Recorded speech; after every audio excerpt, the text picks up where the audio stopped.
மக்களுக்கு மத்தியில் பயங்கர ஹைப்பை ஏற்றி வெள்ளை அறிக்கை வரப்போகுது அந்த வெள்ளை அறிக்கை வந்துட்டு அவ்வளவுதான் அப்படின்னு சொல்லப்பட்டது இன்றைக்கு தமிழக அரசால் வெளியிடப்பட்டிருக்கிறது. நிதி அமைச்சரும் கூட அதிகாரிகளும் இன்றைக்கு பத்திரிகையாளரை சந்திச்சு பல வெள்ளை அறிக்கையினுடைய அதிர்ச்சிகர தகவலை வெளியிட்டிருக்கிறாங்க.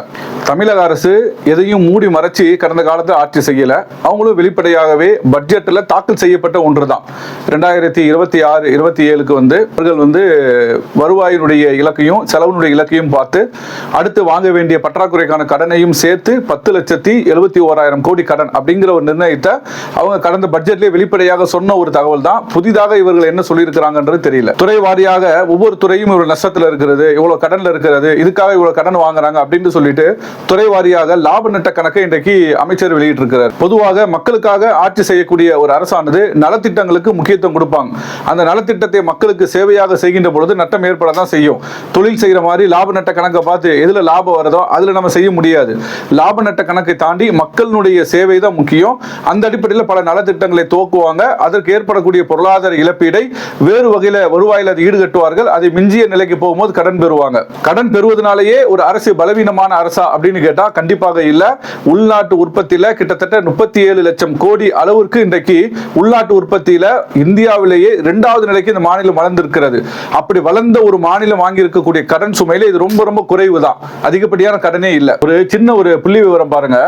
கடந்த 1980 நான் சொல்றேன், எம்ஜிஆர் முதலமைச்சராக இருந்த பொழுது தமிழக அரசனுடைய கடன் பார்த்தீங்கன்னு சொன்னால் 2129 கோடி. எதுக்காக சொன்னா சத்துணவு திட்டத்தை துவக்கி இருக்கிறாங்க. பல முதற்கட்டமான செலவுகளுக்காக வேண்டி அரசு தன்னுடைய வருவாயை மிஞ்சி செலவு செய்து அன்றைக்கு 1980 காலகட்டங்களில் எம்ஜிஆர் முதலமைச்சராக இருந்த போது தமிழக கடனுடைய நிலை பாத்தீங்கன்னா 2129 கோடி.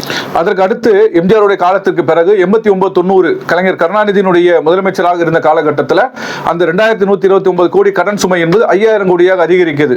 என்னடா நல்லாட்சி கொடுக்கலையா, ஏன் கூட்டினாரு, 2 மடங்கு ஆயிடுச்சு அப்படின்னு யாரும் இன்னைக்கு பேச மாட்டார்கள். ஏன் அப்படின்னு கேட்டா இலவச மின்சாரம் அந்த காலகட்டத்தில் தான் கொடுக்கப்பட்டது. அதே போன்று பல மேம்பாடுகள் நலத்திட்டங்களுக்காக வேண்டி அரசு ஒவ்வொரு தங்களுடைய காலகட்டத்திலையும் மக்களுக்காக நலத்திட்டங்களை மேம்படுத்துவதற்காக வேண்டி செலவு செய்வார்கள். அப்படி 89-91 காலகட்டத்தில் பிரதானமாக இலவச மின்சாரம் இது போன்ற பல திட்டங்களுக்காக வேண்டி தமிழக அரசு செய்த அந்த செயல் திட்டத்தின் காரணத்தினால் அந்த 2129 கோடி என்பது 5000 கோடியில் நிற்குது. அதற்கு பிறகு 1991-96 முதல்வராக ஜெயலலிதா இருந்த காலகட்டத்தில் 5000 கோடி கடன் என்பது தமிழக அரசுக்கு 15000 கோடியாக அதிகரிக்கிறது. தொழில்துறை சார்ந்த சில வளர்ச்சிகளுக்கு அவர்கள் முக்கியத்துவம் கொடுக்கிறாங்க, தாராளமயமாக்குதலுக்கு முக்கியத்துவம் கொடுக்கிறாங்க. இப்படி தங்களுடைய கொள்கை நிலைப்பாடுகள்ல நிறைய தொழில்துறை சார்ந்த இன்னும் பல நலத்திட்டங்களை அந்த காலகட்டத்தில் அவர்கள் முன்னெடுக்கின்ற பொழுது அப்ப கடன் சுமை அதிகரிக்கிறது. 5000 என்பது 15000 கோடியாக அதிகரிக்கிறது. அதுக்கு பிறகு மீண்டும் கலைஞர் ஆட்சிக்கு வராரு 1996-2001. இந்த காலகட்டத்தில் பார்த்தீங்கன்னு சொன்னால் தமிழக அரசினுடைய கடன் சுமை 28000 கோடியாக அதிகரிக்கிறது. 15000 கோடியில இருந்து அதுக்கு அடுத்து எவ்வளவு 28000 கோடியாக அதிகரிக்கிறது. அப்பதான் பாத்தீங்கன்னா இன்னைக்கு இந்த டைடில் பார்க் இருக்கு பாருங்க, இது மாதிரி ஐடி பார்க் சென்டர் பார்த்தீங்கன்னா தமிழகத்தில் குறிப்பாக சென்னை சுற்றுவட்டார பகுதிகளில் அதிகமாக துவக்கப்பட்ட காலகட்டம் என்பது அந்த 96-2001 தான். அதே மாதிரி பாத்தீங்கன்னா அதிகமாக சென்னையில் ஓவர் பிரிட்ஜ் பார்த்திருப்பீங்க. அந்த ஓவர் பிரிட்ஜ் அதே மாதிரி பாத்தீங்கன்னா ஹைவேஸ் சாலை போடப்பட்டதெல்லாம் அந்த காலகட்டத்தில் தான். அப்ப அது மாதிரி மக்களுக்கு சில வசதிகளை மக்களுக்கான சில நலத்திட்டங்களை முன்னெடுக்கின்ற பொழுது அரசுக்கு சில நட்டங்கள் ஏற்படத்தான் செய்யும். அப்ப அது என்ன பார்க்கணும், வளர்ச்சிக்கான திட்டமா பார்க்கணும். இல்லைன்னா சாலை போடாமல் இருக்க முடியுமா, மேம்பாலம் கட்டாமல் இருக்க முடியுமா, புதிய இந்த மாதிரியான ஐடி பார்க் கட்டாமல் இருக்க முடியுமா? இதெல்லாம் வளர்ச்சியினுடைய ஒரு நிலைக்கு கொண்டு வருகிறது. அப்போ கடன் சுமையும் அதிகரிக்கிறது. முந்தைய ஆட்சியில் உள்ள 15000 கோடி கடன் என்பது 28000 கோடியாக அதிகரிக்கிறது. அதற்கு பிறகு 2001-2006 மீண்டும் ஜெயலலிதா ஆட்சிக்கு வர்றாங்க. அப்போ உள்ள காலகட்டத்தில் பாத்தீங்கன்னா 57000 கோடியாக அதிகரிக்கிறது. அதன் பிறகு 2006-2011 கருணாநிதியினுடைய ஆட்சி காலத்தில் 1.1 லட்சம் கோடியாக தமிழக அரசினுடைய கடன் சுமை அதிகரிக்கிறது. அந்த காலகட்டத்தில் தான் கூட்டுறவு கடன் தள்ளுபடி செய்யறாங்க. இலவசமாக ஒவ்வொரு வீடுகளுக்கும் டிவி இலவசமாக வண்ண தொலைக்காட்சி கொடுத்தாங்க. இது மாதிரியான மக்களுக்கான சில இலவச திட்டங்கள் எல்லாம் நிறைவேற்றப்பட்ட அந்த காலகட்டம்.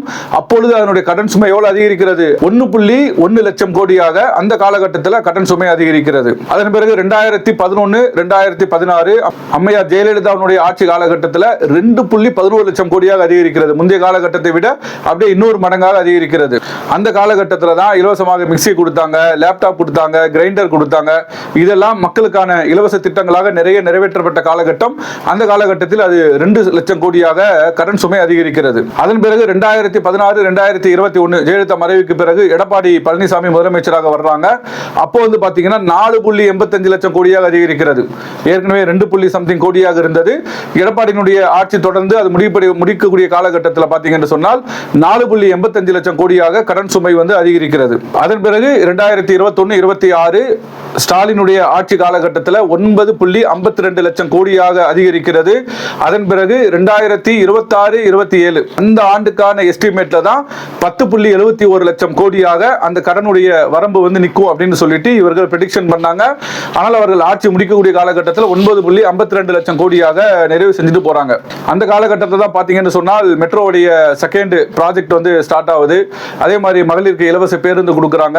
இன்னும் நிறைய திட்டங்கள் நம்ம பார்த்திருப்போம். இப்போ ஸ்டாலினுடைய ஆட்சி காலகட்டத்தில் மாணவர்களுக்கான திட்டங்கள்ல இருந்து நிறைய திட்டங்கள் எல்லாம் அமல்படுத்தப்படுறதுக்கான செலவுகள், அந்த செலவினங்களை ஈடுகட்டுவதற்கு கடன் பெறாங்க. அதுதான் அந்த 9.52 லட்சம் கோடியாக ஆகுது. இதெல்லாம் ஏன் நம்ம சொல்றோம் அப்படின்னு கேட்டா, புதிதாக இன்னைக்கு வெள்ளை அறிக்கை விட்டுறோம்னு சொல்லிட்டு பாத்தீங்களா, ஸ்டாலின் கடன் வாங்கிட்டு போயிட்டாரு, 10 லட்சம் கோடி வாங்கிட்டு எடுத்துட்டு போயிட்டாருன்னா தொழில்துறை அமைச்சர் கீர்த்தனா பேசினாங்க. எவ்வளவு குறைவான ஒரு நாலேஜில் பேசுறாங்கன்னு பாருங்க. மக்களுக்கான நலத்திட்டங்களை செயல்படுத்தக்கூடிய தருணத்தில் ஒவ்வொரு அரசுமே 2000 கோடியிலிருந்து இன்றைக்கு அது 10 லட்சம் கோடியாக வந்து நிற்குது என்று சொன்னால் அன்றைக்குள்ள காலகட்டம் வேற. அதன் பிறகு ஆட்சி மாற்றம் வந்து அடுத்தடுத்த காலகட்டங்களில் புதிதாக மாநிலத்திற்கு திட்டங்களை உள்ளே கொண்டு வரக்கூடிய சந்தர்ப்பத்தில் அதனுடைய நிதி சுமை அதிகமாகும் பொழுது கடன் பெறுவது வளமையான ஒன்றுதான். என்னமோ இது வரைக்கும் உலக வரலாற்றில் எங்கேயுமே நடக்கல. புதுசா இப்ப 2001 26 மட்டும் ஸ்டாலின் வந்து மொத்தமா 10 லட்சம் கோடி வாங்கிட்டு போயிட்டார் கடனாக அப்படின்னு சொல்லி குறைமதியாளர்களாக இன்றைக்கு பேசிக் கொண்டிருக்கிறாங்க. இதற்கு என்ன காரணம் என்று கேட்டால், இவர்கள் ஆட்சிக்கு வந்து இன்னும் 2 மாசம் கூட முழுமை பெறல. ஆனா பாத்தீங்கன்னா மக்கள் இப்பொழுதே வீதிக்கு வந்து போராடக்கூடிய நிலைக்கு இன்னைக்கு தள்ளப்பட்டிருக்கிறாங்க. தடையில்லாத மின்சாரம் மக்களுக்கு வந்து கிடைக்கல. பெண்களுக்கு உரிய பாதுகாப்பு இன்றைக்கு இல்ல. தினமும் ஒன்று நடந்து கொண்டிருந்தது. இன்றைக்கு ஒரு நாளைக்கு 5 6 7 சம்பவங்கள் இருக்கு. அது ஊடக வெளிச்சம் பெறக்கூடிய அளவுல பரபரப்பாக இன்றைக்கு பேசப்படக்கூடிய முக்கிய ஒரு பொருளாக பெண்களுக்கான பாதுகாப்பின்மை இன்றைக்கு கேள்விக்குறியாக மாறி இருக்கிறது. இதுவெல்லாம் மக்களிடத்தை கடுமையான அதிருப்தி ஏற்படுத்தி கொண்டிருக்கக்கூடிய நேரத்தில் நாம வேற தேர்தல் பிரச்சாரத்தை நான் ஆட்சிக்கு வந்தால் முதல் கையெழுத்து, அடுத்த வினாடியே நான் போடுற கையெழுத்துன்னு சொல்லிட்டு ஏகப்பட்ட வாக்குறுதிகளை அள்ளி வீசி இருக்கிறார் முதலமைச்சர் விஜய். அப்ப இதெல்லாம் இப்ப செயல்படுத்தல அப்படின்னு சொன்னால் மக்கள் வந்து கேள்வி கேட்பாங்க. ஏற்கனவே ஒழுங்கா தடையில்லாத கிடைச்ச மின்சாரத்தினை ஒழுங்கா கொடுக்கல. பெண்களுக்கு ஒரே அண்ணா யூனிவர்சிட்டி 5 வருஷமா பேசுனீங்க. ஆனா இன்னைக்கு தினம் ஒரு புதிய செய்தியாக பேசும் அளவிற்கு பெண்களுக்கு இன்றைக்கு பாதுகாப்பின்மை இந்த மாநிலத்தில் ஏற்பட்டிருக்கிறது என்று மக்கள் கொந்தளிச்சு போய் இருக்கிறாங்க. இது போக நீங்கள் வாக்குறுதி கொடுத்து எதையுமே செயல்படுத்தல என்று சொன்னால் அடுத்து வரக்கூடிய இடைத்தேர்தல் இருக்கிறது, நாடாளுமன்ற தேர்தல் இருக்கிறது. இந்த ஒரே ஒரு காலத்தில் இருக்கக்கூடிய இந்த மைனாரிட்டி அரசோடு நம்முடைய ஆட்சி எங்க போயிருமோ என்ற பயத்துல தான் ஒரு வெள்ளை அறிக்கை என்று சொல்லி அதுல மக்களை மடை மாற்றி எப்படி வந்து மத்தியில் ஆளக்கூடிய பாஜக மோடி வந்து ஒவ்வொரு நேரத்திலையும் ஏதேனும் ஆட்சியினுடைய அவலத்தை மக்களுடைய கவனம் பார்க்கின்ற நேரத்தில் எல்லாம் வேற ஒரு புதிய ஒரு விஷயத்தை பூதாகாரமா கலப்பி எப்படி திசை திருப்புவாரோ அதே பாணியில தமிழகத்துல இன்றைக்கு இருக்கக்கூடிய தமிழக அரசு மக்களுடைய கோபத்தை திசை திருப்பதற்காக வேண்டி ஒரு ஆடிய நாடகமாகத்தான் இந்த வெள்ளை அறிக்கை இருக்கிறது. இதுல இன்னும் நிறைய அம்சங்கள் இருக்கிறது. முழுவதுமாக இல்ல சொல்ல முடியல. கடனுக்காக வேண்டிய விளக்கம் மட்டும்தான். இன்னும் நிறைய விஷயங்கள் அடுத்தடுத்த வீடியோக்குள்ள பலரும் போடுவாங்க. நாமும் நமக்கு தெரிந்த செய்திகளை மக்களுக்கு நாம சொல்லுவோம். எதை செய்ய சாத்தியம் இருக்கிறதோ அதை யார் மீதும் பழி போடாமல் உண்மையை மக்களுக்கு நீங்கள் விளங்க செய்து நீங்கள் நல்ல ஆட்சியை கொடுங்கள். அந்த ஆட்சியை தான் மக்கள் ஏற்பார்கள். பொய்யையும் புரட்டையும் ஏமாற்றையும் மக்களை மடைமாற்றக்கூடிய வேலையை நீங்கள் செய்தால் மக்களுடைய கோபம் இன்னும் இந்த அரசுக்கு எதிராக அதிகரிக்கும்.